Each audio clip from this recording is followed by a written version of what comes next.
Hello friends, knowledge of science में आप सभी को स्वागत है। नॉलेज ऑफ साइंस में आज हम जीव विज्ञान की बहुत ही महत्वपूर्ण टॉपिक जैव विकास पर चर्चा करेंगे। जैव विकास में सबसे पहले हम जीवन की उत्पत्ति के बारे में समझेंगे कि जीवन की उत्पत्ति कैसे हुई है। तो आइए देखते हैं जीवन की उत्पत्ति कैसे हुई है। पृथ्वी की उत्पत्ति जो है ना, वो अनुमानतः 4.6 अरब वर्ष पूर्व हुई तथा कालांतर में इस पर जीवन की उत्पत्ति हुई। पृथ्वी पर जीवन की उत्पत्ति के संदर्भ में अनेक वैज्ञानिकों द्वारा विभिन्न सिद्धांत या परिकल्पनाएं प्रस्तुत की गई, जिसमें रासायनिक उद्विकास के फलस्वरूप जीवन की उत्पत्ति सबसे आधुनिक है। इससे संबंधित विस्तृत और सर्वमान्य परिकल्पना रूसी जीव रसायन शास्त्री A.I. ओपैरिन ने भौतिकवाद या पदार्थवाद यानी कि मटेरियलिस्टिक थ्योरी के नाम से प्रस्तुत की, जो उनकी पुस्तक जीवन की उत्पत्ति ओरिजिन ऑफ लाइफ में छपी। इसके प्रमुख तथ्य निम्नलिखित है। जीवन अर्थात प्रारंभिक जीवों की उत्पत्ति आज से लगभग 4 अरब वर्ष पूर्व आदि सागर के जल में न्यूक्लियोप्रोटीन्स के कणों के रूप में हुई, जो परपोषी, हेट्रोट्रॉफिक एवं अवायवीय यानी कि एनाएरोबिक थे। 3.8 अरब वर्ष पूर्व कलायुक्त झिल्ली यानी कि मेम्ब्रेन बाउंड प्रोकैरियोटिक कोशिका रूपी आदि जीव बने, जिनमें पहले परपोषण तथा बाद में स्वपोषण यानी कि ऑटोट्रॉफिक न्यूट्रिशन का प्रारंभ हुआ। स्वपोषी आदि जीव वर्तमान के नीले हरे शैवालों जैसे थे। स्वपोषी आदि जीव जो थे ना, वो वर्तमान के नीले हरे शैवालों यानी कि ब्लू ग्रीन एल्गी जैसे थे। लगभग 2 अरब वर्ष पूर्व यूकैरियोटिक कोशिकाओं की उत्पत्ति हुई, जिनसे वर्तमान जीव जगत के सारे जीव जीवाणुओं के अलावा बने। लगभग 2 अरब वर्ष पूर्व क्या हुआ ना कि यूकैरियोटिक कोशिकाओं की उत्पत्ति हुई, जिनसे वर्तमान जीव जगत के सारे जीव जीवाणु को छोड़कर बने। प्राचीन यानी कि आदिम पृथ्वी के वायुमंडल में ऑक्सीजन गैस जो था वो नगण्य यानी कि अनुपस्थित थी, जबकि मीथेन जिसका सूत्र होता है CH4, ammonia NH3, carbon dioxide CO2 आदि गैसें उपस्थित थी। जैव विकास की मौलिक परिकल्पना एवं सिद्धांत के बारे में पढ़िए। आइए अब हम जैव विकास की मौलिक परिकल्पना एवं सिद्धांत पर प्रकाश डालते हैं कि जैव विकास की मौलिक परिकल्पना एवं सिद्धांत क्या कह रहा है। जैव विकास की मौलिक परिकल्पना है परिवर्तन के साथ अवतरण यानी कि डिसेंट विथ चेंज और मॉडिफिकेशन, अर्थात निम्न कोटि के सरल जीवों से क्रमिक परिवर्तनों द्वारा अधिक विकसित एवं जटिल जीवों की उत्पत्ति ही जैव विकास कहलाता है। जैव विकास किसे कहते हैं? जब निम्न कोटि के सरल जीव से क्रमिक परिवर्तन द्वारा अधिक विकसित एवं जटिल जीवों की उत्पत्ति होती है, तो उस प्रक्रिया को जैव विकास कहा जाता है। लैमार्क, चार्ल्स डार्विन, हुगो डी ब्रिज आदि वैज्ञानिकों ने ठोस प्रमाण के आधार पर जैव विकास की विस्तृत व्याख्याएं प्रस्तुत कर अपने सिद्धांत दिए। आइए अब हम लैमार्कवाद यानी कि लैमार्किज्म को समझते हैं। जैव विकास परिकल्पना पर पहला तर्कसंगत सिद्धांत फ्रांसीसी जीव वैज्ञानिक जीन बैप्टिस्टे डी लैमार्क ने प्रस्तुत किया। जैव विकास परिकल्पना पर पहला तर्कसंगत सिद्धांत किस वैज्ञानिक ने प्रस्तुत किया? तो जैव विकास परिकल्पना पर पहला तर्कसंगत सिद्धांत फ्रांसीसी जीव वैज्ञानिक जीन बैप्टिस्टे डी लैमार्क ने प्रस्तुत किया, जो 1809 ईस्वी में उनकी पुस्तक फिलोसोफी जूलॉजिक में छपा। इसे लैमार्क का सिद्धांत या लैमार्कवाद कहा जाता है।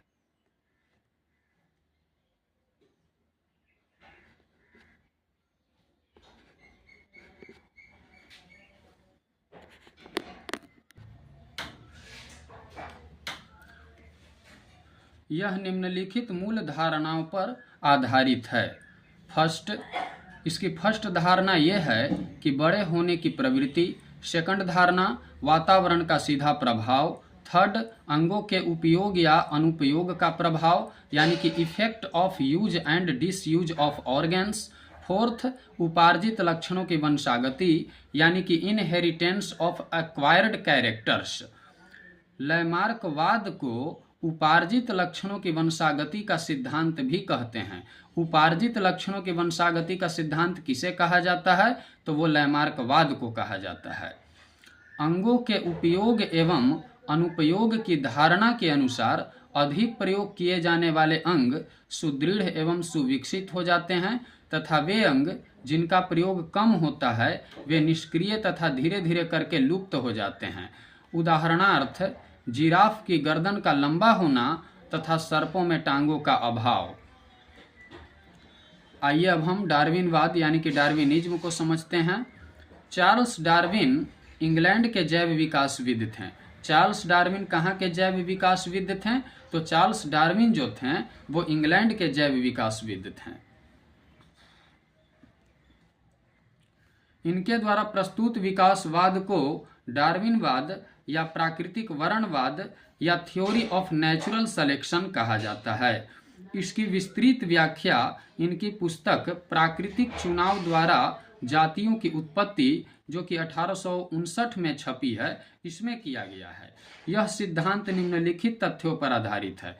फर्स्ट, जीवों में प्रचुर संतान उत्पत्ति यानी कि ओवर प्रोडक्शन की क्षमता। सेकंड, जीवन संघर्ष यानी कि स्ट्रगल फॉर एग्जिस्टेंस। थर्ड, विभिन्नताएं और इसकी वंशागति यानी कि variations and their inheritance. Fourth, योग्यतम की अतिजीविता यानी कि सर्वाइवल ऑफ द फिटेस्ट या प्राकृतिक चयन। आइए अब हम उत्परिवर्तनवाद यानी कि म्यूटेशन थ्योरी के बारे में समझते हैं। जैव विकास का उत्परिवर्तन सिद्धांत हॉलैंड के पादप शास्त्री बोटेनिस्ट हुगो डी ब्रिज ने दिया। जैव विकास का उत्परिवर्तन का सिद्धांत जो है ना, वो हॉलैंड के पादप शास्त्री यानी कि हॉलैंड के बोटेनिस्ट हुगो डी ब्रिज ने दिया। इन्होंने अपना प्रयोग सांध्य प्रिमरोज अर्थात आइनोथोरा लैमार्कियाना नामक पौधे पर किया।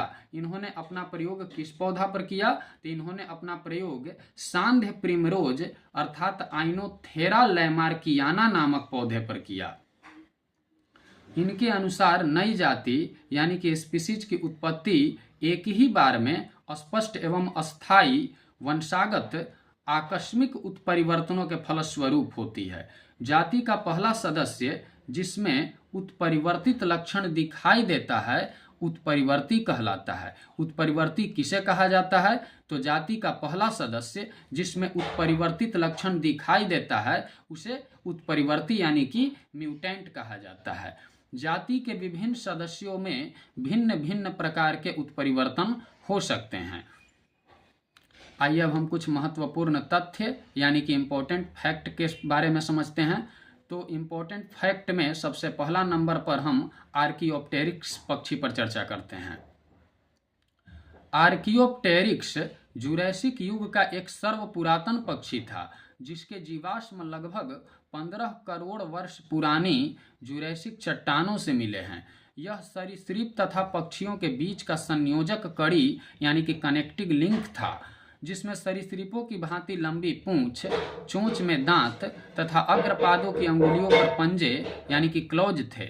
इसके बावजूद यह पक्षी था क्योंकि इसके अग्रपाद उड़ने के लिए पंखों में रूपांतरित हो चुके थे।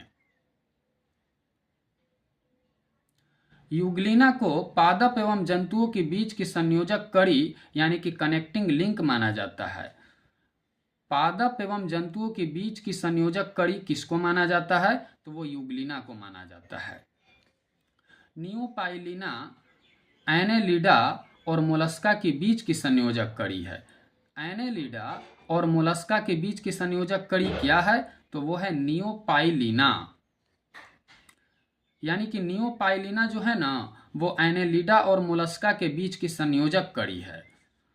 प्रोटोथीरिया।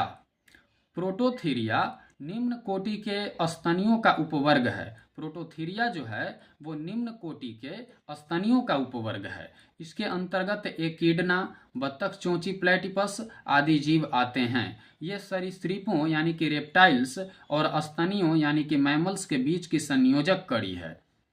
आइए अब हम डायनासोर के बारे में समझते हैं कि डायनासोर के बारे में क्या कहा जा रहा है। डायनासोर विशालकाय सरीसृप थे जो कि मध्यजीवी या मेसोजोइक महाकल्प में थे। डायनासोर किस महाकल्प में थे? ये मध्यजीवी या मेसोजोइक महाकल्प यानी कि मेसोजोइक एरा में थे। मध्यजीवी महाकल्प को 3 कल्पों में बांटा गया है। मध्यजीवी महाकल्प को कितने कल्पों में बांटा गया है? 3 कल्पों में बांटा गया है। फर्स्ट ट्रायसिक कल्प, सेकंड जुरैसिक कल्प, थर्ड क्रिटेशियस कल्प। एक बार फिर से याद कीजिए, मध्यजीवी महाकल्प को कितने कल्पों में बांटा गया है? तो मध्यजीवी महाकल्प को 3 कल्पों में बांटा गया है। फर्स्ट ट्रायसिक कल्प, सेकंड जुरैसिक कल्प, थर्ड क्रिटेशियस कल्प।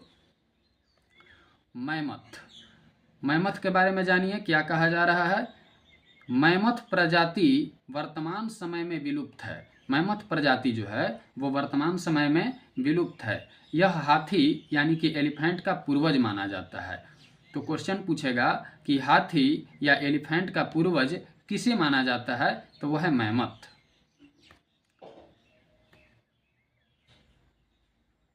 आधुनिक मानव जो है ना वो क्रो-मैग्नोन मनुष्य को होमोसेपियंस का अंतिम सीधा पूर्वज तथा आधुनिक मानव की उपजाति यानी कि सब स्पीसीज होमोसेपियंस फॉसिल्स मानते हैं। यानी कि क्रो-मैग्नोन मनुष्य को आधुनिक मानव जो हैं वो होमोसेपियंस का अंतिम सीधा पूर्वज तथा आधुनिक मानव की एक उपजाति सब स्पीसीज होमोसेपियंस फॉसिल्स मानते हैं।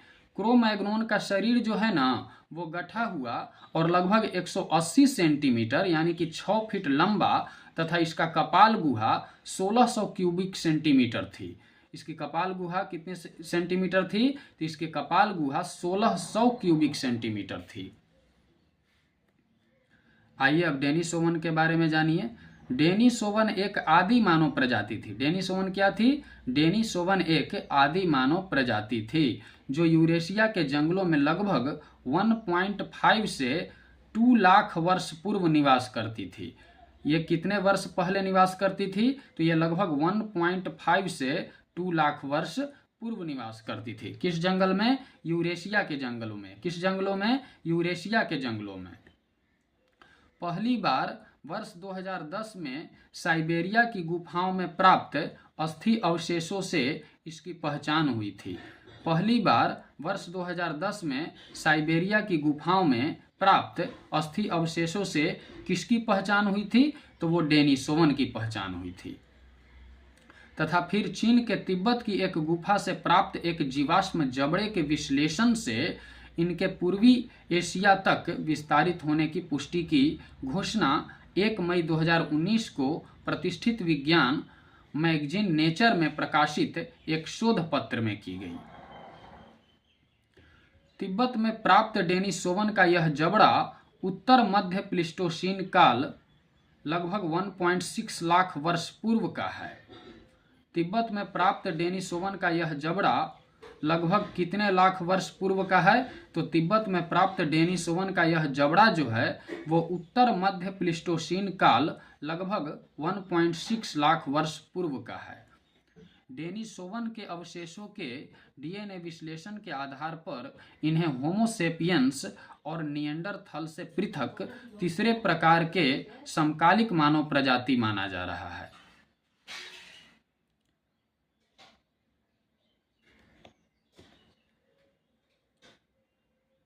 डेनिसोवन के अवशेषों के किसके विश्लेषण के आधार पर इन्हें होमोसेपियंस और निएंडरथल से पृथक तीसरे प्रकार के समकालिक मानव प्रजाति माना जा रहा है? तो वो डेनिसोवन के अवशेषों के डीएनए विश्लेषण के आधार पर। किसके विश्लेषण के आधार पर? डीएनए विश्लेषण के आधार पर।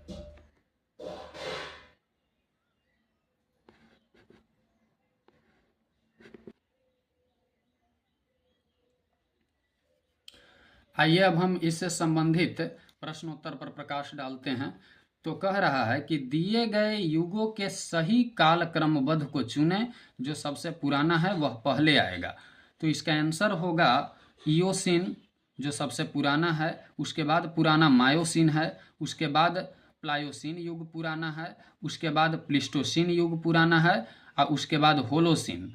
यानी कि सबसे पहले इयोसिन और सबसे लास्ट होलोसिन युग है। आइए अब हम इसकी व्याख्या को देखते हैं। जीवाश्मों के आधार पर भूवैज्ञानिक काल यानी कि जियोलॉजिकल टाइम को उप इकाइयों में वर्गीकृत किया गया है। जीवाश्मों के आधार पर भूवैज्ञानिक काल यानी कि जियोलॉजिक टाइम को किस में वर्गीकृत किया गया है, तो उप इकाइयों में वर्गीकृत किया गया है। पुनः इन्हें बड़ी इकाइयों में वर्गीकृत किया गया है। इसके अनुसार एक भूवैज्ञानिक काल मान जियोलॉजिक टाइम स्केल तैयार किया गया है, जिसमें सबसे छोटी काल इकाई यानी कि टाइम यूनिट एक काल यानी कि एज होता है। ऐसे अनेक काल एक साथ मिलकर एक युग यानी कि एपोच बनाते हैं, जबकि अनेक युग मिलकर एक कल्प यानी कि पीरियड का निर्माण करते हैं।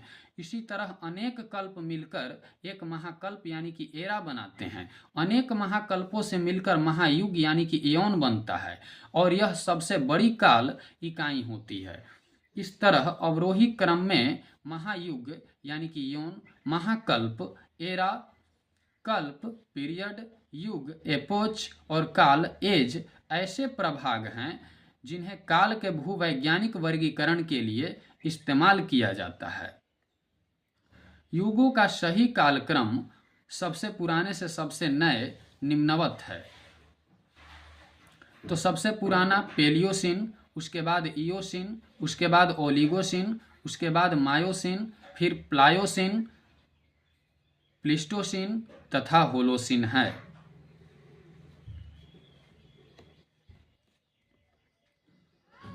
जीवाश्मों के आधार पर भूवैज्ञानिक काल यानी कि जियोलॉजिकल टाइम को उप इकाइयों में वर्गीकृत किया गया है।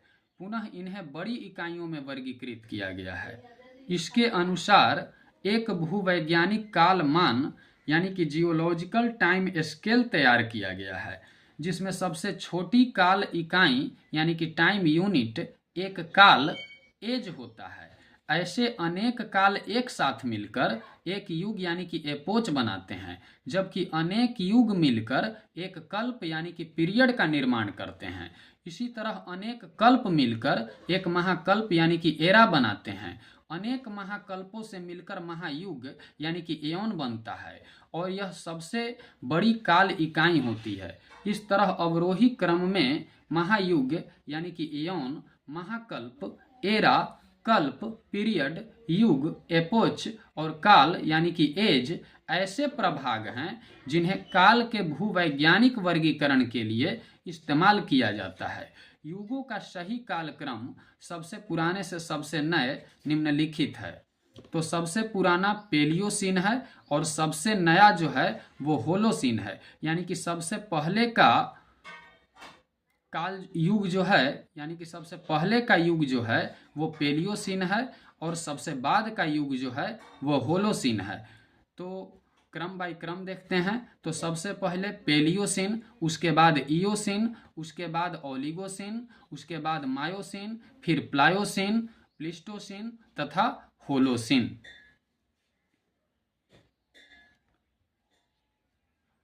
निम्नलिखित में से कौन सी गैस प्राचीन यानी कि आदिम पृथ्वी के वायुमंडल से अनुपस्थित थी? तो वह है ऑक्सीजन। वो क्या है? वह है ऑक्सीजन। बाकी मीथेन, अमोनिया और कार्बन डाइऑक्साइड उपस्थित थी।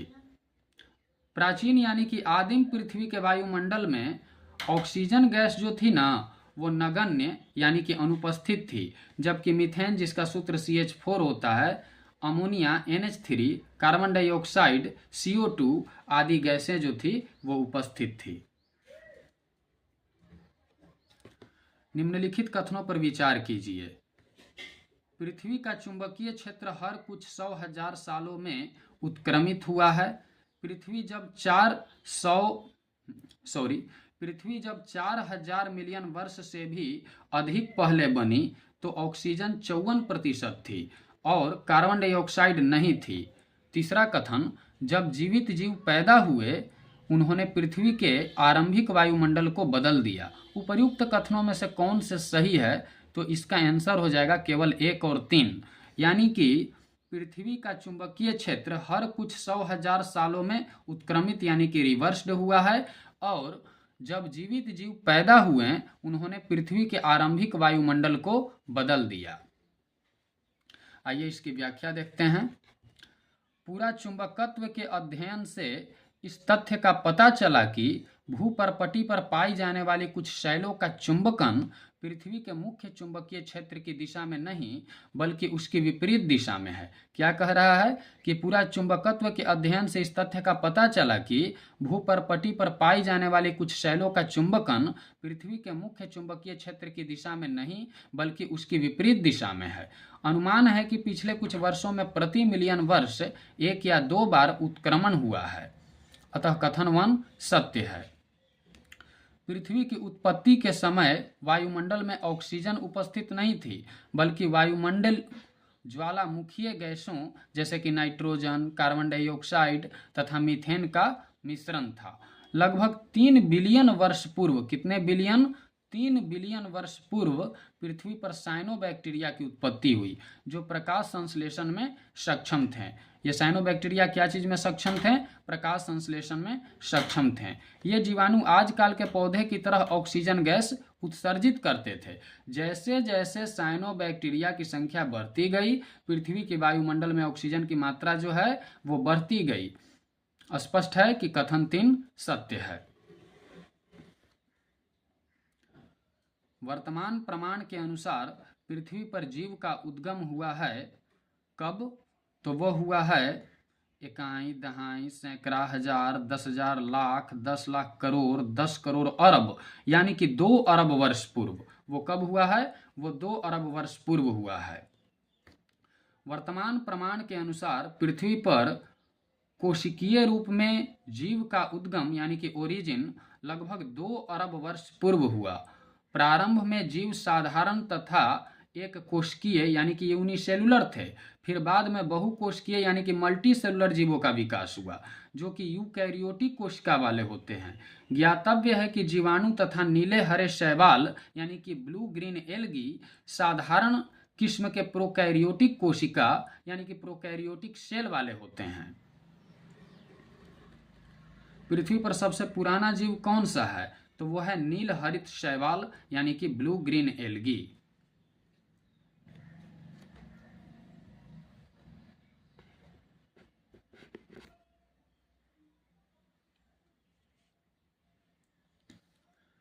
पृथ्वी पर सबसे पुराना जीव जो है ना वो नील हरित शैवाल है। वो कौन सा जीव है? वो नील हरित शैवाल जिसको इंग्लिश में ब्लू ग्रीन एल्गी कहा जाता है वो है।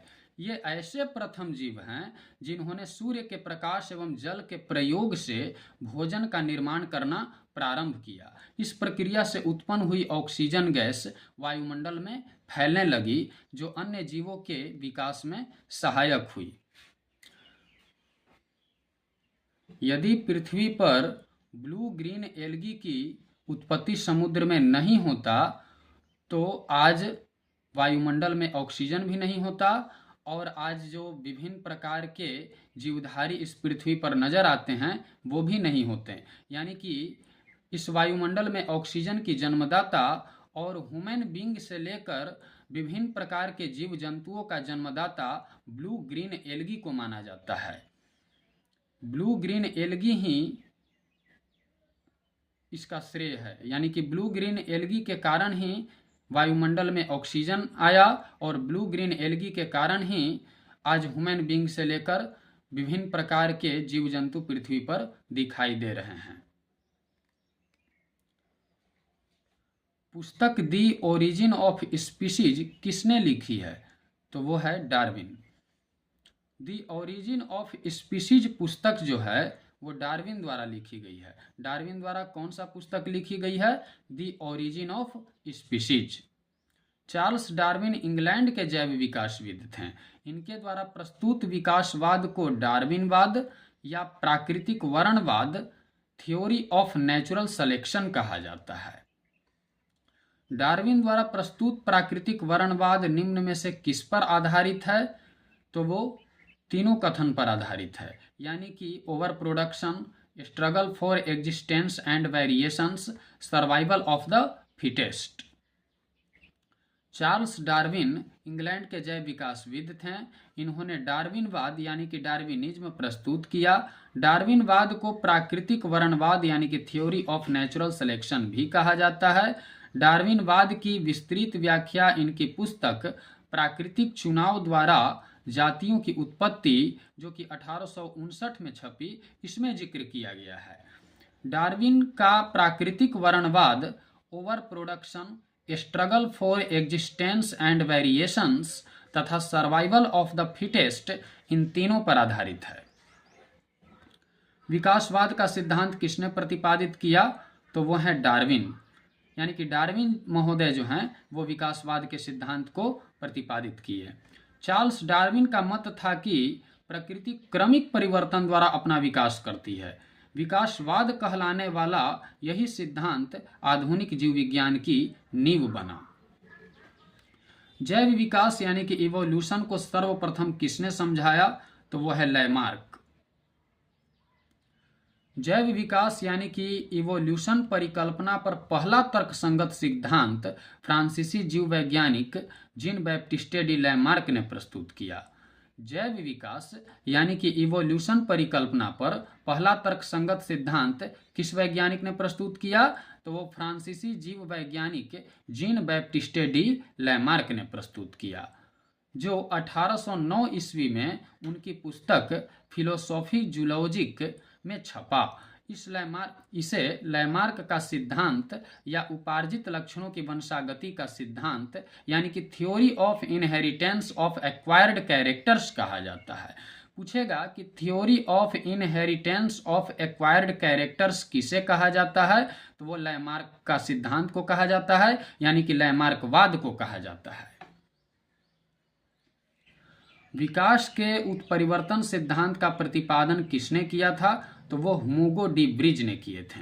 विकास के उत्परिवर्तन सिद्धांत यानी कि म्यूटेशन थ्योरी को हॉलैंड के पादप शास्त्री बोटेनिस्ट हुगो डी ब्रिज ने दिया। इनके अनुसार नई जाति यानी कि स्पीसीज की उत्पत्ति अचानक एक ही बार में होने वाली अस्पष्ट तथा अस्थायी वंशागत बड़ी विभिन्नताओं यानी कि उत्परिवर्तनों के कारण होती है।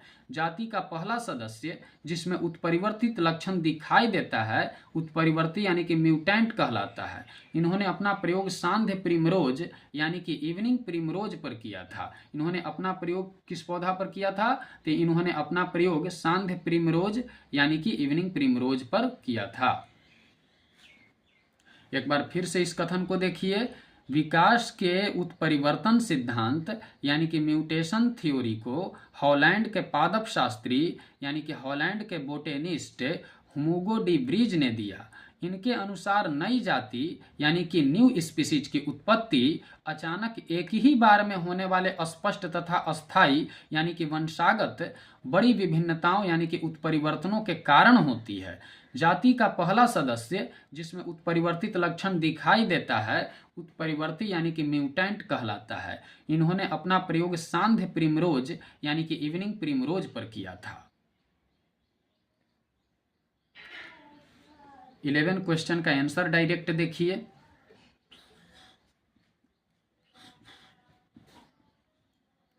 उत्परिवर्तन का सिद्धांत का प्रतिपादन हुगो डी ब्रिज ने किया। विकास के सिद्धांत का प्रतिपादन डार्विन महोदय ने किए।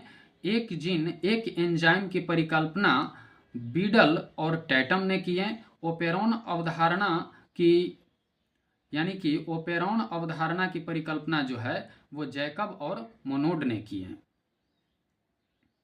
यानी कि हुगो डी ब्रिज उत्परिवर्तन का सिद्धांत दिए, डार्विन विकास का सिद्धांत दिए, बीटल और टैटम एक जीन एक एंजाइम की परिकल्पना का सिद्धांत दिए, जैकब और मोनोड ओपेरॉन अवधारणा को प्रस्तुत किए।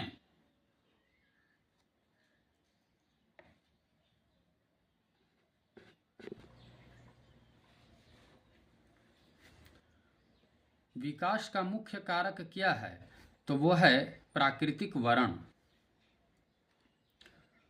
जैव विकास यानी कि इवोल्यूशन का मुख्य कारक प्राकृतिक वर्ण यानी कि नेचुरल सिलेक्शन है, क्योंकि यही विभेदों एवं अन्य हासिल किए हुए जीनों को अगली पीढ़ी यानी कि जेनरेशन में दिशा प्रदान करता है।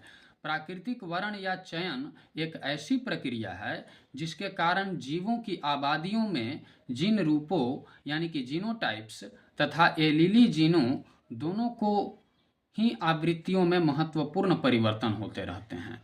दोनों की ही आवृत्तियों में क्या होते रहते हैं? महत्वपूर्ण परिवर्तन होते रहते हैं। जैव विकास के संदर्भ में सांपों में अंगों का लोप होने को स्पष्ट किया जाता है अंगों का उपयोग तथा अनुपयोग किए जाने से। फ्रांसीसी जैव वैज्ञानिक लैमार्क के अनुसार परिवर्तन शरीर के उपयोग तथा अनुपयोग यानी कि यूज एंड डिसयूज के कारण होते हैं। क्या कह रहा है कि फ्रांसीसी जैव वैज्ञानिक लैमार्क के कहना था कि परिवर्तन जो है ना वो शरीर के उपयोग तथा अनुपयोग यानी कि यूज एंड डिसयूज के कारण होते हैं। बदलते वातावरण में जीवधारी नई आवश्यकताओं की पूर्ति हेतु अपने कुछ अंगों का अधिक प्रयोग करते हैं जबकि कुछ अंगों का कम, जिसके कारण अधिक प्रयोग किए जाने वाले अंग जो होता है ना वो सुदृढ़ एवं सुविकसित हो जाता है तथा वे अंग जिनका प्रयोग कम होता है वे निष्क्रिय तथा धीरे धीरे करके लुप्त हो जाता है, जिसका उदाहरण हमारे शरीर के अवशेषी अंग हैं। लैमार्क ने अंगों के अनुपयोग के उदाहरण के रूप में सर्पों यानी कि स्नेक्स में टांगों के अभाव को बताया है और अंगों के उपयोग के माध्यम को जिराफ की लंबी गर्दन के रूप में प्रदर्शित किया है। जीवों में अत्यधिक विविधता का कारण क्या है? तो जीवों में अत्यधिक विविधता का कारण उत्परिवर्तन यानी कि म्यूटेशन है। वैज्ञानिकों का वह समूह जिसने प्राकृतिवाद के सिद्धांत को आधुनिक रूप दिया उसे नव डार्विनवाद कहा जाता है। यानी कि वैज्ञानिकों का ऐसा समूह जो प्रकृतिवाद के सिद्धांत को आधुनिक रूप प्रदान किया उसे नव डार्विनवाद कहा गया। आधुनिक नव डार्विनवादियों के अनुसार जीनों में साधारण परिवर्तन के उपरांत नए जीव बनते हैं। नए जीव बनने के कारण क्या है? नए जीव बनने के कारण है जीनों में साधारण परिवर्तन।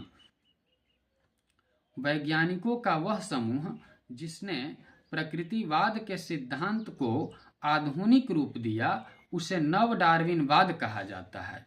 आधुनिक नव डार्विनवादियों के अनुसार जीनों में साधारण परिवर्तनों के उपरांत नए जीव बनते हैं जिससे उनमें विभिन्नताएं बढ़ जाती है। इन परिवर्तनों को उत्परिवर्तन कहा जाता है। ये परिवर्तन स्पष्टतः वंशागत होते हैं तथा पीढ़ियों में वर्ण द्वारा नई जातियों की उत्पत्ति होती है।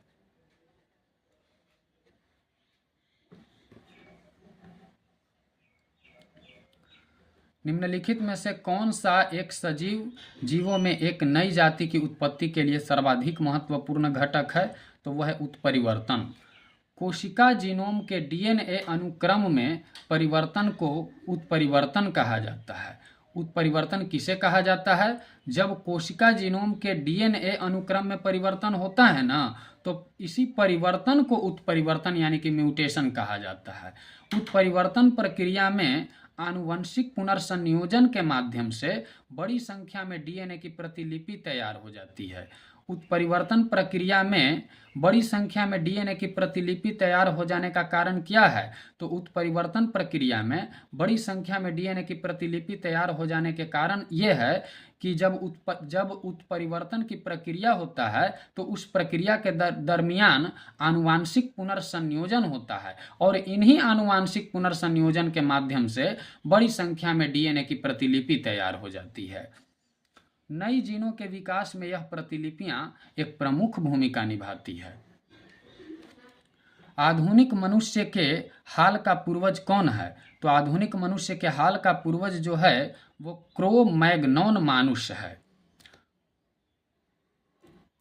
आधुनिक वैज्ञानिक जो है ना वो क्रो-मैग्नोन मनुष्य को वर्तमान मानव होमोसेपियंस का अंतिम सीधा पूर्वज तथा आधुनिक मानव की एक उपजाति यानी कि सब स्पीसीज यानी कि होमोसेपियंस फॉसिल्स मानते हैं।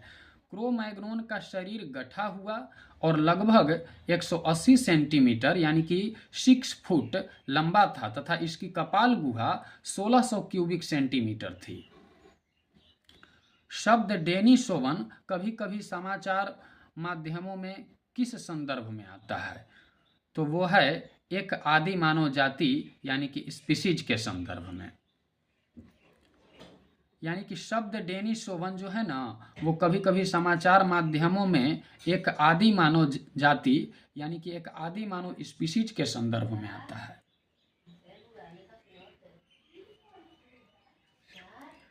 डेनिसोवन एक आदि मानव प्रजाति थी जो यूरेशिया के जंगलों में लगभग 1.5 से 2 लाख वर्ष पूर्व निवास करती थी। पहली बार वर्ष 2010 में साइबेरिया की गुफाओं में प्राप्त अस्थि अवशेषों से इसकी पहचान हुई थी तथा फिर चीन के तिब्बत की एक गुफा से प्राप्त एक जीवाश्म जबड़े के विश्लेषण से इनकी पूर्वी एशिया तक विस्तारित होने की पुष्टि की घोषणा 1 मई 2019 को प्रतिष्ठित विज्ञान मैगजीन नेचर में प्रकाशित एक शोध पत्र में की गई। तिब्बत में प्राप्त डेनिसोवन जो है ना, इसका यह जबड़ा उत्तर मध्य प्लीस्टोसीन काल लगभग 1.6 लाख वर्ष पूर्व का है। डेनिसोवन के अवशेषों के डीएनए विश्लेषण के आधार पर इन्हें होमो सेपियंस और निएंडरथल से पृथक तीसरे प्रकार की समकालिक मानव प्रजाति माना जा रहा है।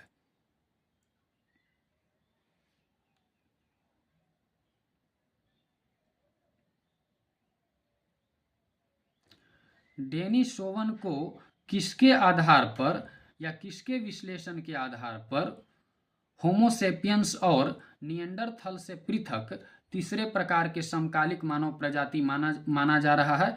तो वो है डीएनए विश्लेषण। यानी कि डीएनए विश्लेषण के आधार पर ही डेनिसोवन को होमो सेपियंस और निएंडरथल से पृथक तीसरे प्रकार की समकालिक मानव प्रजाति माना जा रहा है।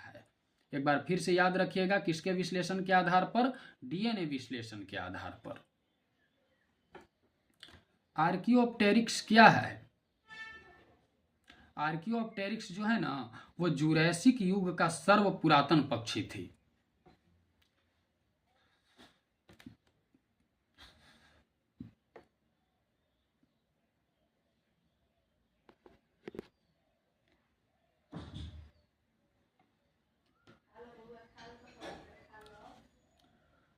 आर्कियोप्टेरिक्स जुरैसिक युग का एक सर्वपुरातन पक्षी था जिसके जीवाश्म यानी कि फोसिल्स लगभग 15 करोड़ वर्ष पुरानी जुरैसिक चट्टानों से मिले हैं।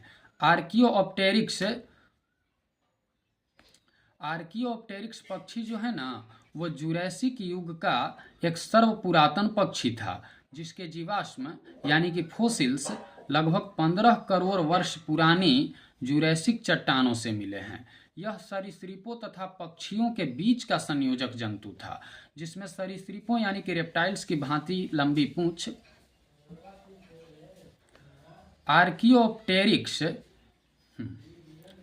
आर्कियोप्टेरिक्स पक्षी जो था ना, वो जुरैसिक युग का एक सर्वपुरातन पक्षी था जिसके जीवाश्म यानी कि फोसिल्स लगभग 15 करोड़ वर्ष पुरानी जुरैसिक चट्टानों से मिले हैं।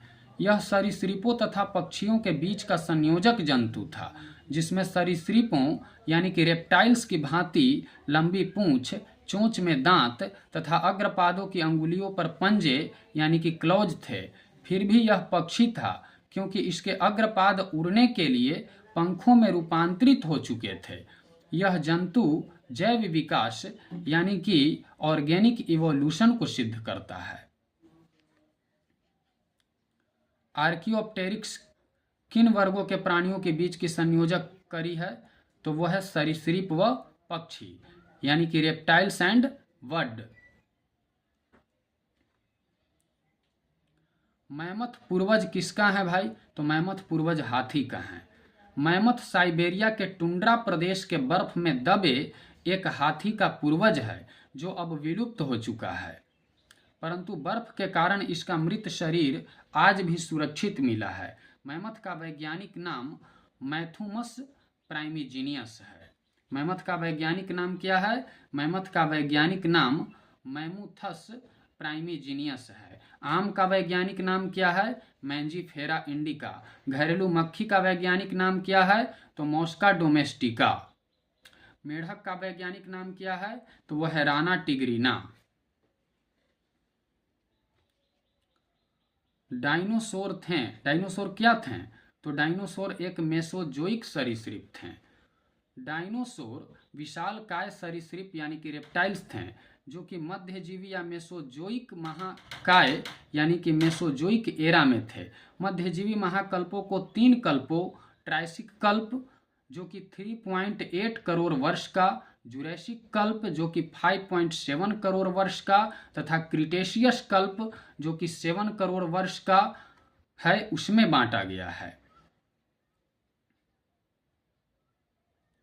मध्यजीवी महाकल्प को कितने कालों में बांटा गया है? तो मध्यजीवी महाकल्प को 3 कल्पों में बांटा गया है। एक ऐसा कल्प जो 3.8 करोड़ वर्ष का है वो ट्रायसिक कल्प कहलाया। एक ऐसा कल्प जो 5.7 करोड़ वर्ष का है वो जुरैसिक कल्प कहलाया। तथा तीसरा कल्प जो है वो क्रिटेशियस कल्प है जो 7 करोड़ वर्ष का है, वो है। क्रिटेशियस में डायनासोर पुष्पीय पादपों यानी कि स्तनियों का विकास होता रहा, किंतु अंतिम चरण में उत्तरी महाद्वीपों के जुड़ने, गोंडवाना महाद्वीप के पृथक होने तथा पृथ्वी पर उल्कापिंडों के गिरने से डायनासोर सहित लगभग 76% जातियों की व्यापक विलुप्ति हुई।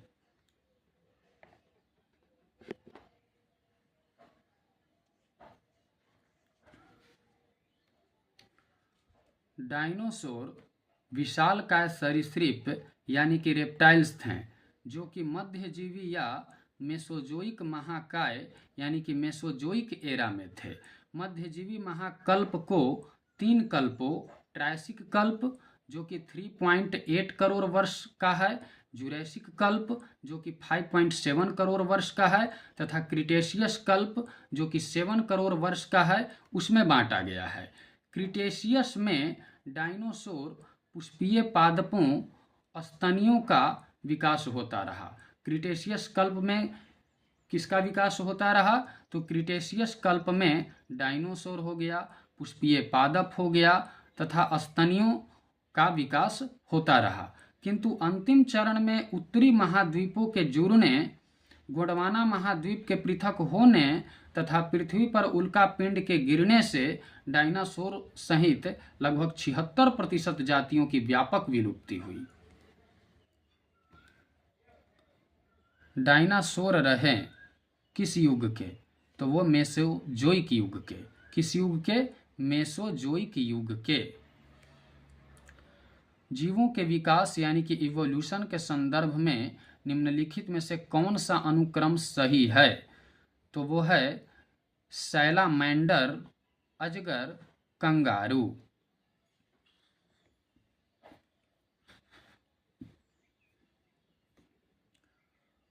दिए गए विकल्पों में सैलामेंडर का विकास काल सबसे पहले लगभग 360 मिलियन वर्ष पूर्व तथा कंगारू का सबसे बाद में लगभग 145 मिलियन वर्ष पूर्व का है।